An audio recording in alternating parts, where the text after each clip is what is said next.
right, we have a few more people coming in, but we're going to go ahead and get started. Thank you, everyone, for giving me a thumbs up. Yep, okay. Thank you. That is awesome. It's always good to know the audio is coming through clearly. So we're excited to get started. Welcome to the first in a series of webinars we'll be doing throughout the next few months. Now, FYI, this will be recorded, so you'll receive a follow-up email with a link to where you can access the recording and all the insights shared by Paxton Gray today. To get started, thank you again for joining us. We appreciate and value your time, so we appreciate you joining us during the middle of the day. We know you have a lot of things to cover in your workflow, so we're happy to have you here. First, I will tell you a little bit about us, what we do, what we'll be talking about, and then a little bit about our expert who will be walking us through advanced keyword research. First off, let me make sure that I can share my screen with you. And give me a thumbs up if you can see Paxton's glorious face and the advanced keyword research deck that I just shared with you. Awesome, awesome. Thanks, Brian. Thanks, Chip. Okay, so first and foremost, let me go back to the beginning.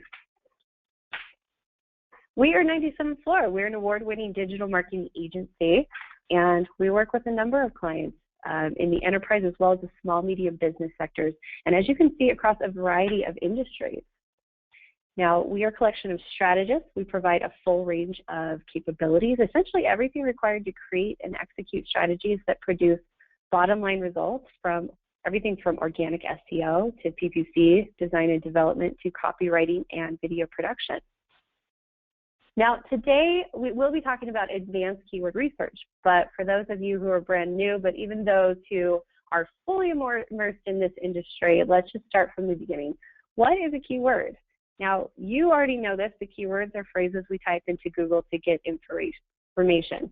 What you may not know is that about 15% of Google searches have never been searched every single day. So that means that this really is a prime landscape. If you've been here for a long time, including for every day, new opportunities arrive. 15% of how many searches are happening every single day is a huge amount of volume. So this is always going to be just a ripe landscape ready for harvest. For those familiar, for those who are not, let's go back to the search demand curve. Now, what you see here is just a simple graphic that lays out the types of keywords that we see, and based on the average of monthly searches. Now, we organize into what we call fathead, chunky middle, and long tail keywords. To break those down into an illustration, though, let's talk about fathead. These are highly competitive terms. These are upwards in the millions of search volume that's received on a monthly. An example of this would be Nike shoes. Now, a chunky middle version of this would be red Nike running shirts, so a little bit longer in terms of the search query, maybe lesser search volume, but still something that gets quite a bit, so that would be considered a chunky middle keyword. Now, long tail would be a little bit more specific and probably longer, not necessarily longer, but definitely more specific. Red Nike free trainers 5.0. So this would be a business consumer example, so B2B sales training. That would be a very competitive term. It would be in the millions in terms of monthly search volume. Sales meeting best practice is a little bit more specific, so probably less in terms of search volume. And then how to make a sales meeting more productive would be definitely less volume, but hyper specific in terms of what, you know exactly what someone's searching for when they type this into their browser. Now, what we know is that Google wants people to find information. People are looking for information. So SEO is the process of optimizing your site for users in a way that Google understands it with keywords. So the question is, are they finding you? Now, I don't want to play this video. It's Micro Moments by Google, but this is a little homework assignment. If you haven't seen this video, it takes all of a minute and a half to view. You just search Google Micro Moments. But this illustrates the consumer journey that takes place over hundreds of real-time, intent-driven micro moments. And we can find out and facilitate these micro moments by matching our content with search queries. So by knowing where to look for data and knowing where to mine it, how to mine it properly, then you are set up to win in terms of online experiences. So advanced keyword research, I want to set this up a little bit more before I pass it over to Paxton. What it is, it's more than gathering just keywords and search volume.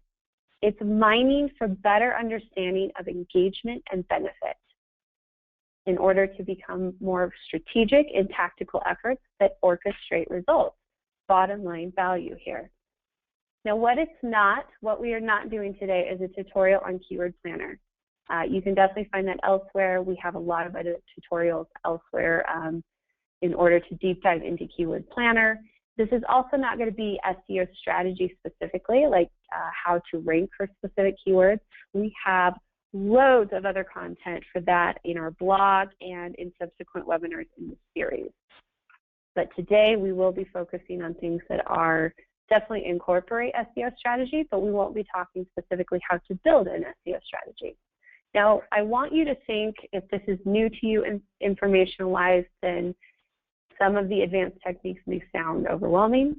So think only in terms of strategies, not specifics. This is something where we will provide this deck and this recording, so you can always go back to Paxton's deck and listen to the recording and get those specifics. You can also Google specifics, but strategies lead to the discernment to know what to search for and what is going to be informative to you.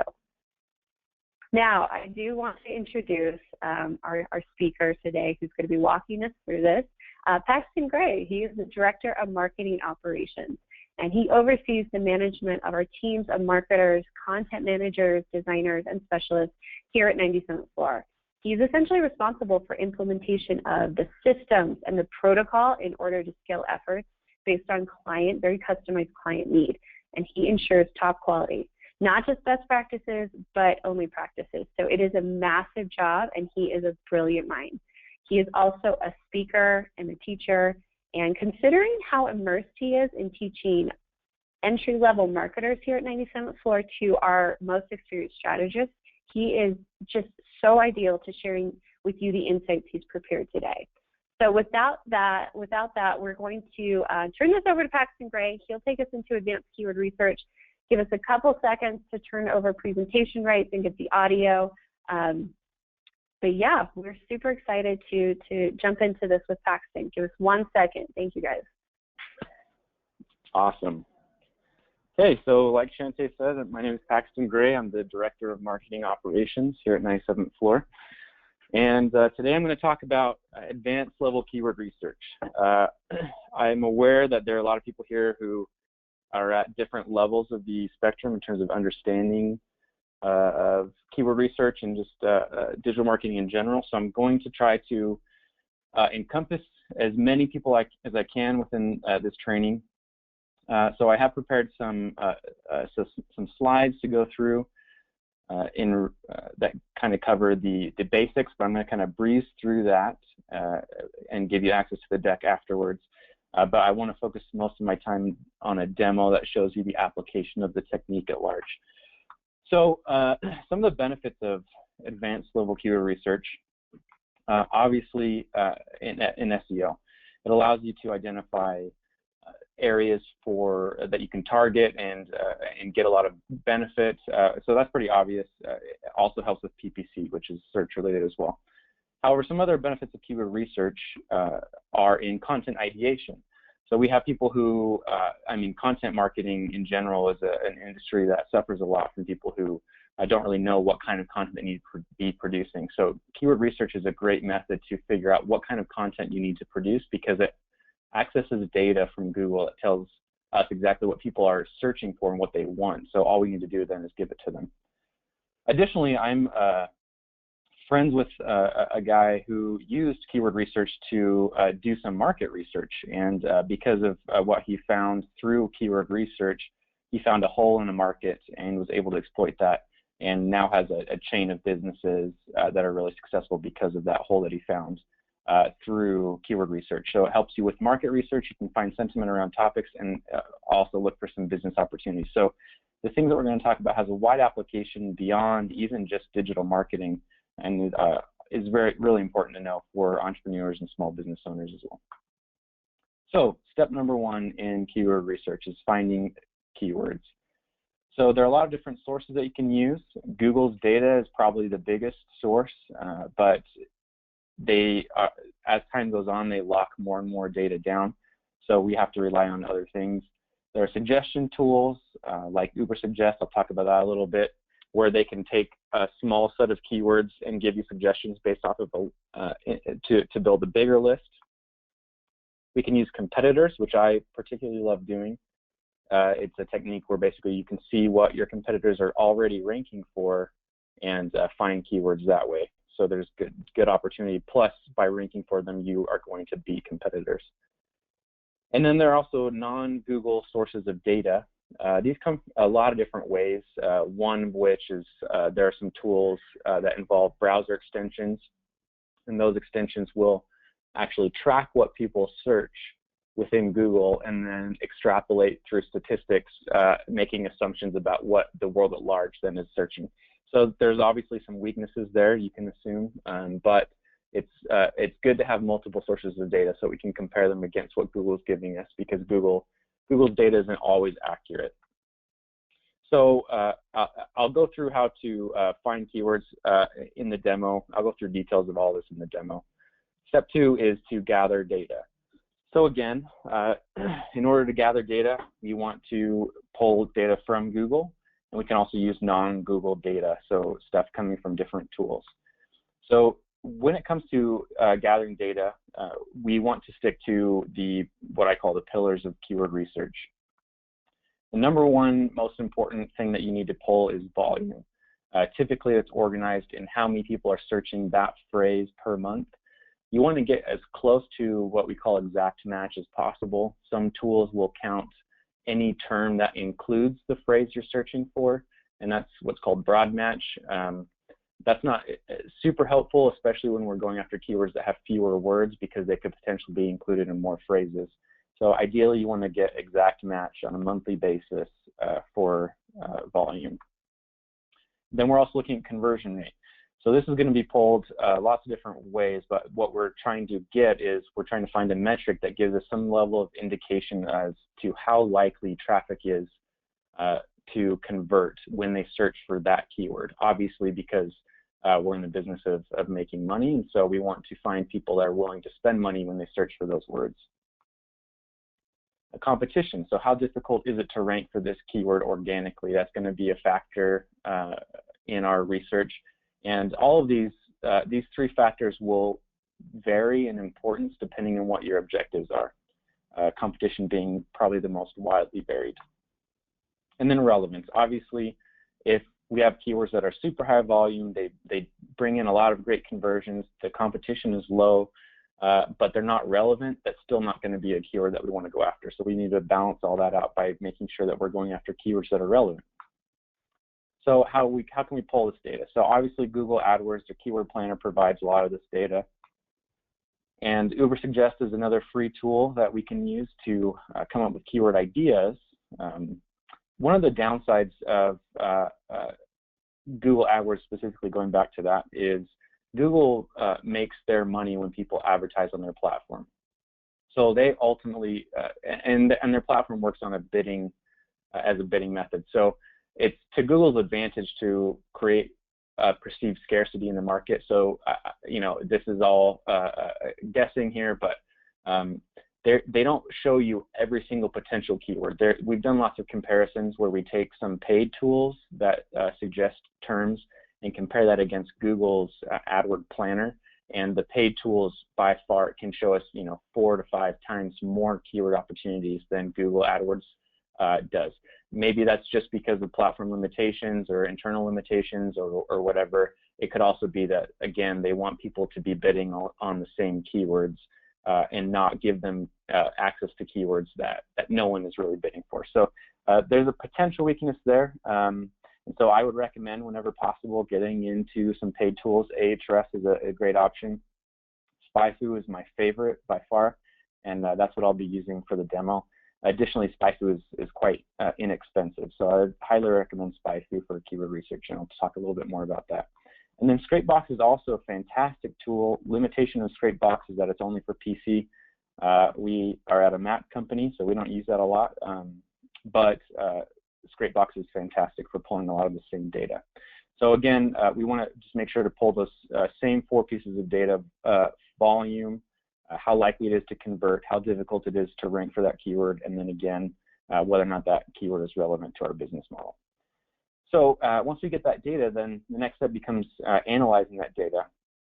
So with good keyword research, we should be dealing with a lot of volume in terms of number of keywords that we're analyzing. So the more keywords that we pull into this mix, the more difficult it's going to be to analyze all that data. I prepared something to share with you on how you can analyze tens of thousands of keywords at once in mass in order to get through it quickly, because it's difficult to pull out the 50 terms that are relevant to you that are good to go after from a list of 10,000. So this makes it quick, and I'll go over this in the demo in more depth.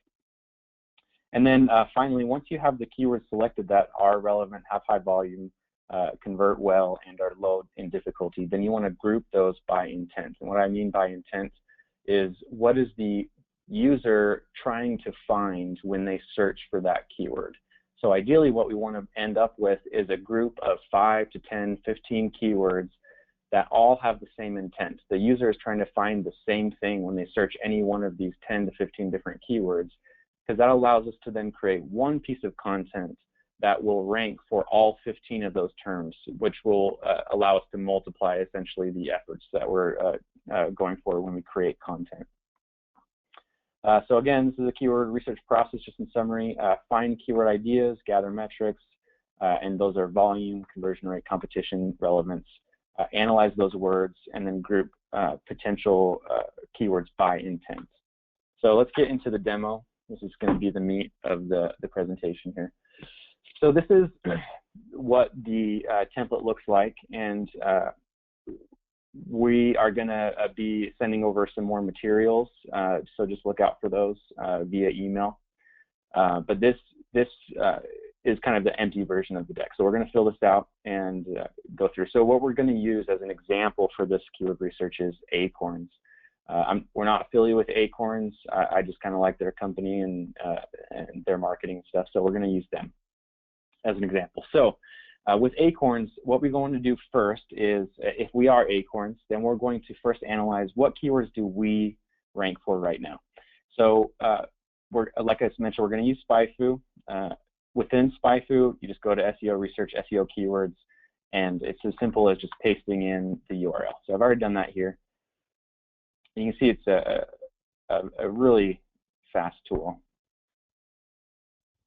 Let's just refresh this really fast.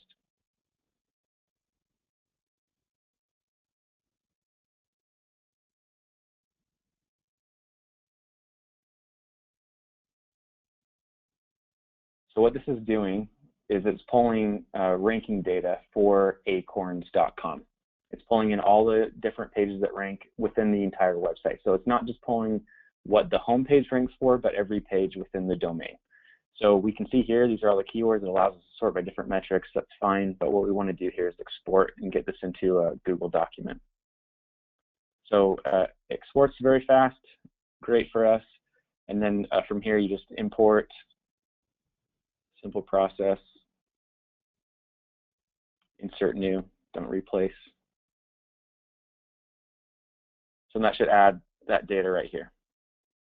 So from here, all we need to do is pull out those specific metrics that we talked about, which again were volume, likelihood of conversion, and difficulty. There is one other metric that we want to include in this data if the URL that we analyzed is our own or is our client's URL.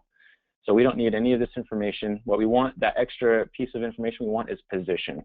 That tells us where our client, or in this case Acorns, currently ranks for that keyword. The reason we want to pull in that information is because if there are keywords that are ranking just shy of the first page, like this one, number 13, it could be, if the metrics line up well, that would be a good keyword to focus on, simply because it's close to getting onto the first page. So we want to preserve that data. But what we're looking for here is exact global monthly search volume. So I don't need any of that. And then I want cost per click. So cost per click, that is our metric that we use in order to indicate how likely traffic is to convert into sales. This isn't exact science here, because this number is coming from Google, and what it's telling us is if you want to rank for this word within the ads section, you need to be bidding about this much. And that is based off of, because it's a bid platform, that number is based off of what other people are bidding for that keyword. And so the higher that number is, the higher people are willing to pay for a click. And so what we can assume, because PPC people are so driven by a return on investment, so we can assume that the higher the cost per click, the more likely that traffic is to convert into sales, or at least the more people are willing to pay. So maybe the conversion rate isn't as high, but they're willing to spend more. So you can see why this is an exact science here, is not an exact science, but it at least gives us some idea of whether or not that traffic is willing to convert into sales. It's kind of the closest we can get. And then finally, difficulty. So this is difficulty here. We can pull out the rest of this information, and then we don't need the rest of this. Great. So again, we have volume, cost per click, which is in essence how likely it is to convert, and then difficulty to rank for that. So we have this data here. Now what we want to do then is find our competitors and do the same thing. So in this case of Acorns, StashInvest.com is a competitor to Acorns. They offer a very similar service. So what we want to do then is copy their URL, go back to SpyFu, and repeat the process. Find out what that ranks for, and then we can dump that data in here. So you can see I've already done that here. Now, for position data, we don't need that for any competitors. All we're interested in when it comes to position is where our client ranks or where we rank, but we need to have a space in that so that we can match up these different sheets of data. So we still leave a column there for it, but we delete all the information there because it's not useful for us. Looks like SpyFu's being a little slow here, which goes against everything I said about it being fast. It's fine. It actually is quick. I think it's because of the webinar software running. So I only did Stash here, but ideally you'd want to do 3 or 4 competitors on top of your client or your URL. In addition to that, what a lot of people stop there, but again, we're talking advanced level, so we want to add more. So what you want to look at beyond competitors are, who are the publishers within my space? So in this sense, we're talking about investing. It's micro investing, which means it's kind of like investing for the common man. So we're not looking at some really like in-depth publishers of information of money and finances. But Mr. Money Mustache, for example, very popular blogger about finance, and he writes just tons and tons of content on how you can manage your finances and things like that. So he would be someone who, like the kind of person that would use Acorns would also probably be the kind of person that would read Mr. Money Mustache. So even though they're not a competitor in a business sense, they do write a lot of content that would be of interest to our audience at Acorns. So we'll also want to pull in their URL, again, send it through SpyFu, export that data, add it to our keyword list. So so I've already cleaned up the data. So here's the data for Mr. Money Mustache, everything they rank for. Stash, same thing, and Acorns, same thing. Data's all cleaned up. So from here, what we need to do is copy all this information, and we want to get it all into one spreadsheet. And the reason we do this is basically just to remove duplicates. So you can see we have a lot of keywords that we're dealing with here.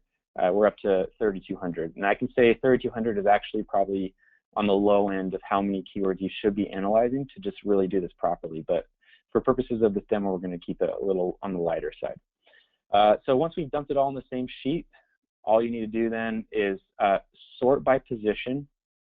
I'll tell you why we're doing that in a second. But this basically guarantees that all the keywords that our client ranks for is at the top. And the reason we do that is because we're going to use an add-on here to remove duplicates. So we want to find duplicates here. Selected our range. Make sure that's selected. If you just search for Google Sheet add-on remove duplicates, this should be the first result that comes in, so you can add this to your Google Docs.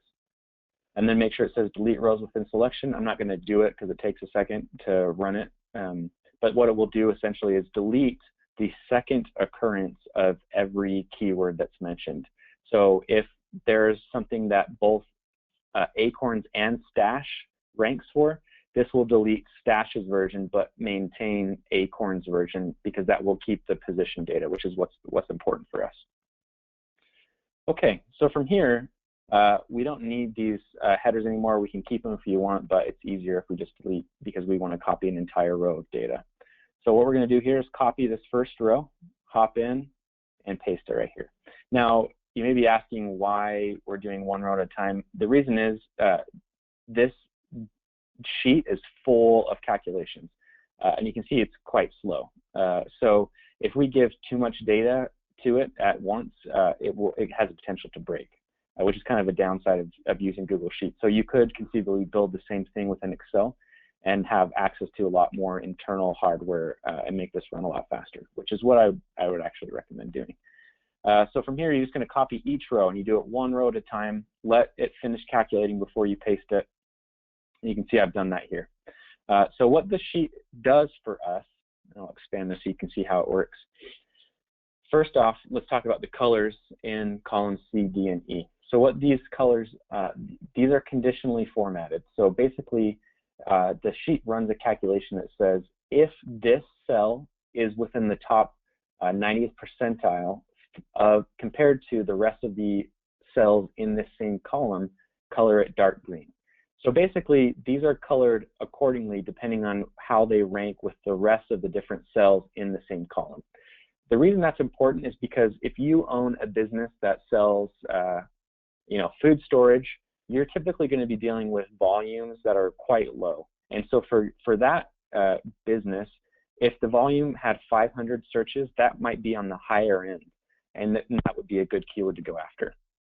However, if you're like Acorns and you work in the financial space, there could be a keyword that has 2,000 searches a month, and that's actually on the low end, meaning it's not worth as much of your time. So that's the reason why it's so important that these are sorted based off of how they appear with the rest of the cells in the same column. The same is true for a suggested bid as well as difficulty. Some industries are just much more competitive than others, so you need to see how it is relative to the rest of the terms in that same industry. These are logic formulas. I've actually copied and pasted it so the formulas are gone, but they are maintained right here. So this formula right here, what that's doing for us is it's saying if the cell in this case column C is green, give it 1 point.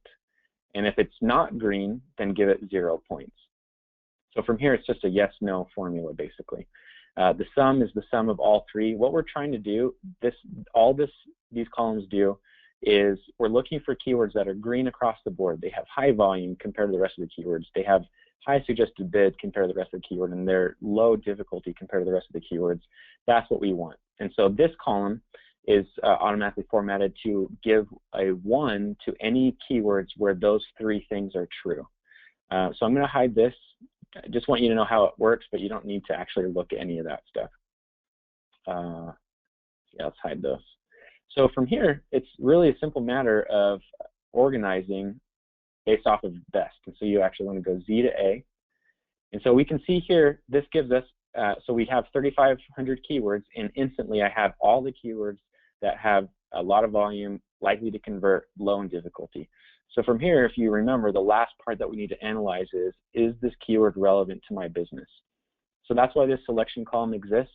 Just go in and put a 1 next to anything that may be relevant. So Acorns, their business, early retirement, great. How to sell on Craigslist, probably not. And you kind of go through. Now, when you think about whether or not it's relevant, what you want to think about is maybe it's not relevant in that the person who's searching this is looking for my product, but you need to think, is the kind of person who would be searching for this word interested in my product if they knew about it? Because what we're looking for here are also opportunities for content. So for example, renting versus buying. They're not looking for Acorns, but someone who is thinking about should I rent or should I buy from a financial perspective, they may be interested in something like Acorns because they obviously care about finances to some degree. And we have the potential to create some content around the topic of renting versus buying. So all we want to do here is go and look for a bunch of stuff that's relevant. So this process should be quick. You just go one, mark them really fast until you get to the end of the best selection. So from here, what you want to do is filter by second best. So this is a formula where it says if 2 out of the 3 are green, then give it a 1. So from here, it requires you to analyze a little bit further. Are we looking after a lot of volume? So is our goal to get just tons of volume, in which case you'd want to sort first by volume, Z to A, and then sort by second best, Z to A. Now that gives us, again, at the top, our highest volume words that have 2 of the 3 are green. And you can see why that's important, because if we go down at the bottom here, we have 400 second opportunity words. And so it's going to be really important for us to be able to sort that. And if you're doing 10,000 keywords, obviously that becomes even more important. So let's get the high volume ones up top and then look. And we can see, sure, investing is important. Auto insurance, no. Renting houses, maybe. So it's not really important that it's better to err on the side of making a selection than to not make a selection. So once we've done that, again, I do want to mention one more thing. If you happen to work for a website that is very low in authority, meaning they haven't been around for very long, brand recognition isn't high, they don't have a lot of links built, then you're going to want to actually target stuff that has really low difficulty first. So you can sort difficulty by A to Z, and then again, sort second best by Z to A. And these are all the keywords that should be very easy to rank for, which again, if you work for a very low authority website, these should be your primary targets.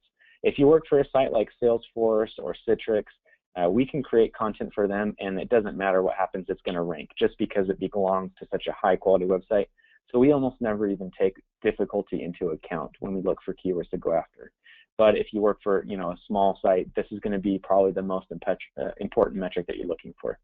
And you can see kind of the selection we have is the kind of slim pickings as we get low difficulty here, which is kind of par for the course. So I've gone through and I've done that selection. Now, the last part that I mentioned was grouping topics by intent. So what is the person searching for? So first I went through and I marked all of my selections with a 1.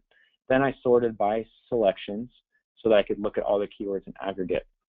You'll notice there are a lot of words around renting versus buying. So we have calculator, rent versus buy, rent versus buy, rent or buy calculator. You can see a lot of people who are interested in should I rent or should I buy, all that. So this is what I was talking about in terms of these people. We could serve them one piece of content that would serve the same purpose. It was answer their question of should they rent or should they buy. We could probably build an interactive calculator to put on that page, build some authoritative articles and stuff to live on that page, even some videos, right? And that would allow us, I mean, this is a hefty amount of keywords. That's over 20 keywords here that we're targeting, and then some amazing search volume there. Some are a little more difficult, but some of them are pretty low difficulty, so we could rank for that really easily. So you can see how grouping just gives us our next piece of content. So no longer does the marketer need to think about what do I think would do well? What do I think my audience wants? The audience is already telling us what they want. All we need to do now is create a piece of content around what they want and just give it to them. So we've got renting versus buying. Here's a bunch of terms around investing in stocks. You could probably break this up into a couple pieces of content talking about portfolios, stocks, and just investing in general. We've got a couple keywords here around electricity bills. So look at that. I mean, look at that crazy volume there. So we could create some great content around saving money on electricity bills, just a really in-depth guide that will rank for that. Cheap cell phone plans, refinancing and mortgages, mortgage payment calculator. Super difficult, great volume. So that's keyword research in general. Again, you can see why it's so great for content creation. If I wanted to use this for market research or coming up with a business idea, It's just a matter of changing my input. So here, I'm pulling in what are these different websites ranking for, and what you might want to do then if you're doing market research or if you're looking for business ideas is come up with your own list of keywords centered around that business idea, and then pull these same metrics for those keywords. And then it will, like the business idea will basically out itself if you reveal the data. So that's keyword research, advanced level keyword research. It's gotten us a lot of really big wins. We have, there are pieces of content that we've created that were low difficulty, that rank for hundreds of keywords and pull in 30 to 50,000 visits a month. And we just kind of get to sit back and let that traffic roll in and then convert them in other ways.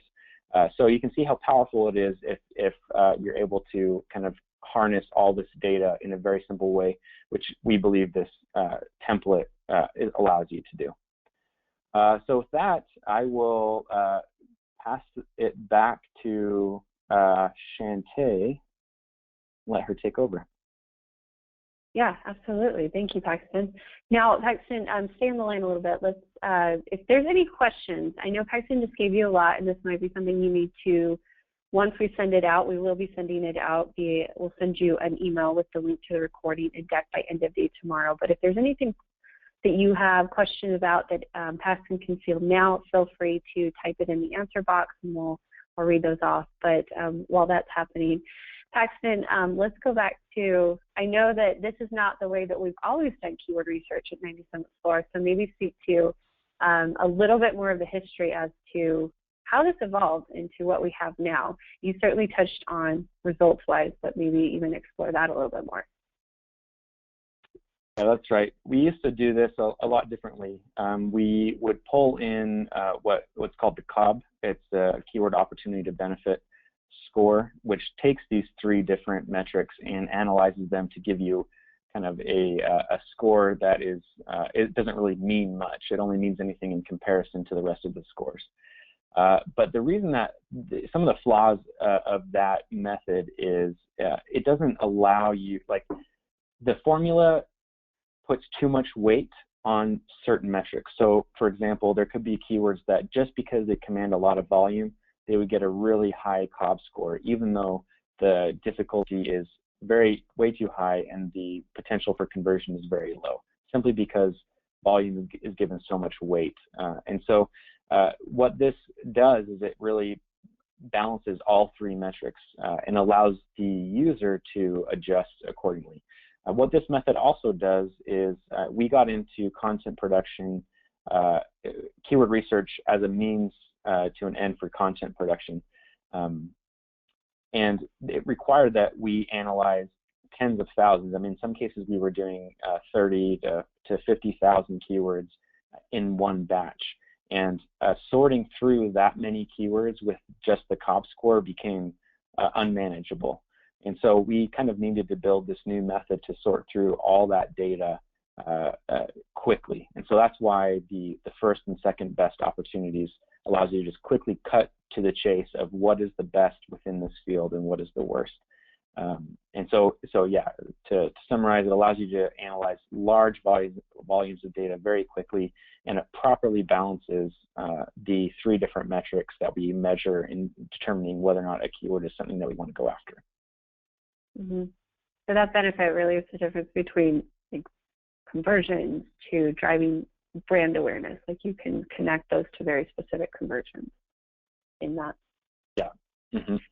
Yeah, right. Another question that we had come in, Wayne, do you ever still go after keywords that are just based off your gut, or is it always based on this specific research? No, we don't go after keywords that are based off of gut anymore. I mean, basically, we would never go after a keyword that is not based off of data. It may be that there's a keyword that has lower than what we consider normal search volume and maybe high difficulty, or it looks like the likelihood of conversion is low, but we just have a gut feeling that, yeah, maybe this only brings in 200 visitors, but I bet that 80% of those visitors will convert. Yeah, we'll still go after that. So there's a lot of gut decision making here, but we will not go after a keyword without first running the data on it and at least knowing what kind of numbers we're looking at. So it balances, like it helps you vet the viability, and then you can use a lot more creativity after that. Yeah, totally. I mean, I think that's the beauty of digital marketing is we have access to so much data for free that there's really no reason not to access that data and use it in decision making. Yeah, I think there's still room for gut decisions, but by and large, there's not a reason to rely on gut decisions when we have access to so much data. There are instances where if you improperly read the data, then you could head down the wrong path. But as we continue to refine and understand where this data comes from and how to analyze it, we should avoid more and more of those situations. Awesome. I have another question for you from Brian Davies. This is a great question considering you've done this for a lot of years for a lot of different clients and a lot of different industries. Brian asked, how often do you go back to SPIFU after doing your initial analyzation? Do the numbers change very often, or do they remain pretty steady? So what cadence do you put in place to go back? Yeah, that's awesome. Great question, because I didn't address that. So we will go back and do keyword research regularly. The interval of which just depends on the specifics of the campaign. But it is important to go back because the numbers do change. They are updated. And even more important than that, as you add more data to the sheet itself changes because, again, all of these cells are colored based off of the other cells that appear within the sheet. So as you add more words to this that are relevant to your business, the sheet gets more and more accurate. It could be that a lot of the stuff, like Mr. Money Mustache ranks for words that relate to mustache, which isn't relevant to us, but they have a lot of search volume. So if we were to delete those words, then instantly words that had less volume suddenly become a little bit more competitive. So as we add more words, it becomes more accurate. And so we want to continue to come back to this, update numbers that have changed, and then continually look for more words to add to this, and then see how that affects the overall calculations.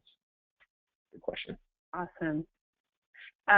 So Brian Clay asked a question about if you have one page that is trying to rank for several different keywords, how do you decide based on this which keyword to put, to what page, your title, your URL, each one? Yeah, so it would really depend on what you're going after with that page. So is this page pretty much just a volume play? The conversion for that page or the call to action is very low commitment. It could be as something as simple as read another blog post, or it could be something as high pressure as give us your credit card to buy this product today. So whatever the goal is of that landing page will change the keywords that you're targeting. So let's pretend, for example, that the conversion on that page is simply just check out another blog post. That's all we want people to do is just read another piece of content because that's part of our funnel. If that's the case, then we don't really need to worry too much about conversion number or suggested bid, and we really just want to look at the volume, go after a lot of volume for that kind of page. If, however, the keyword, the landing page that is ranking for a word is a really high pressure, high commitment kind of conversion page, then what we're going to want to do is focus a lot more on the suggested bid. Maybe volume for that isn't as important as how likely these people are to convert. So if I can make it so that I can get 200 people, I only get 200 people, but most of them convert, well, that's a money keyword right there. And so really you need to think about what is the objective of this page, and that will determine which keywords you need to focus on in terms of where, if that's in your title tag or your URL. If it ends up being that, hey, these keywords, some of these are kind of high pressure or kind of converting type keywords, and these keywords are more just informational volume-based keywords. At that point, you might want to say, well, these metrics are so different, I might want to split these apart and just have a different landing page for each set of keywords. Awesome. So a lot of times when I've done keyword research, to piggyback off that, I find it really insightful to know how people are searching, what they're searching for, if you need to create a landing page like you're saying. But the extra steps that you put in place has really vetted those conversions. So the bottom line, where they place in your sales funnel, and the idea is that you want a ton of people. We have time for probably one more question. So I'll let that kind of come in, and then as I transition this back over to me.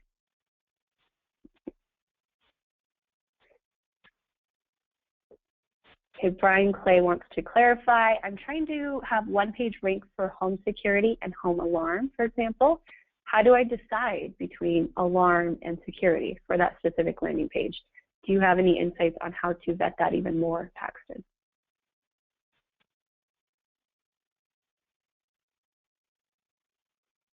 Yeah, I think you just have to go back to the data. So the objective of the page sounds like it's very conversion-based. So I would look at those keywords and see which one converts the best, like which has the highest suggested bid.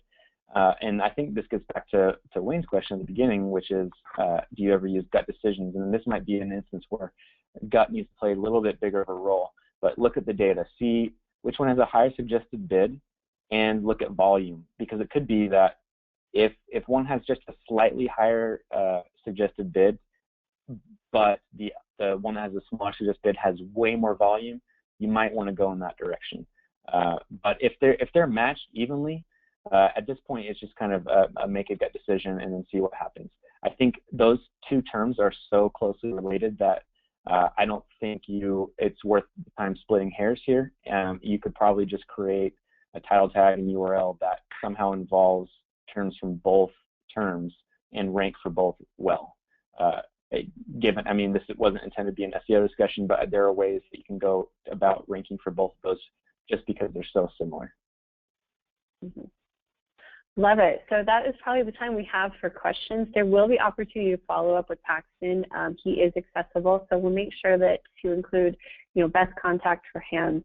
To ask him specifically about this deck, this is something he's well versed in. He's had a lot of experience, so he probably has some great insights for very specific examples that you can bring to the table. Now, we have the follow-up deck. This is just the steps that Paxton just walked us through. Now, in terms of next steps for us here, we will be posting this online, so you'll receive an email with a link to the recording and the deck by end of day tomorrow. And within that, we will include contact information to everyone. Now, we do want to let you know this is part of a series, and our next one is scheduled for March 28th, and we're going to be holding that at 10 a.m. Mountain Standard Time. And for this one, we'll focus on analytics and specifically how to get the most out of analytics. And this would be good for, you may wonder if you've set up your analytics properly, if you're tracking the right metrics, or even where to find the right metric and campaign tracking within Google Analytics. So if you've ever wondered if you're missing out or have gaps within your Google Analytics, this is the webinar for you. This is taught by our Enterprise Campaign Manager and incredible Google Analytics expert, Christina Sanders. And again, it's scheduled for March 28th. We'll send that in the follow-up, so you'll have the registration details. Get that on your calendar as well. Now, questions, comments, concerns, you can definitely hit us up at any time at 97th floor. But that's it for now. Thanks for joining us today. We hope this was super, super helpful. Thank you to Paxton for taking us through that journey. And thank you again to you for participating, for the questions that came in from all of our participants. Until next time, cheers. Thank you.